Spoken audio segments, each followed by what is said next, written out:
This is the incline dumbbell curl. Now, there's a couple things I want to talk about as far as technique goes. The first thing has a little bit more to do with reducing the risk of injury.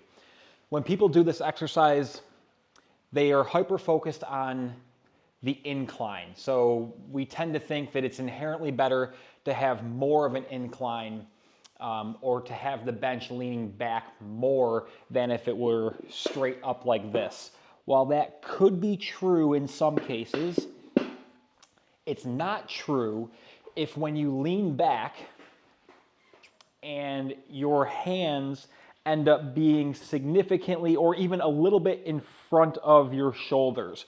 So if you're lacking the mobility or flexibility to bring your hands down by the side here and have your hands come underneath your shoulders because there's a lot of tightness and stiffness in the elbows and in the shoulders, so your hands end up like in front here compared to down here, then you don't need to be leaning back so much. So I have decent flexibility and mobility, so when I'm in this position, you can see that my hands are directly underneath my shoulders.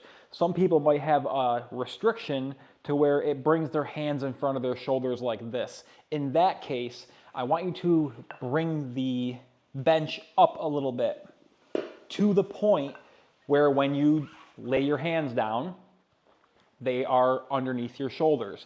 Then you can go into this movement.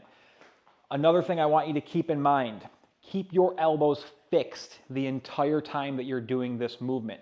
So the elbows should not move at all. If you want, when you get to about 90% of your curl, you can squeeze to finish off, but you don't want your elbows moving like this so they elevate every single time that you curl. You want to keep your elbows in a fixed position, move your hands closer to your shoulders. When you get up to the top, you can squeeze a little bit more to get more of a contraction, but don't let your elbows go forward and back.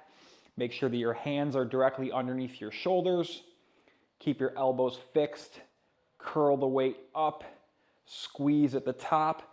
If you're noticing that the weights are hitting your thighs here, you can do something like this where you start with a neutral grip and then you curl, and once you get past your thighs, you can turn your palms up and then reverse that motion on the way down just like this.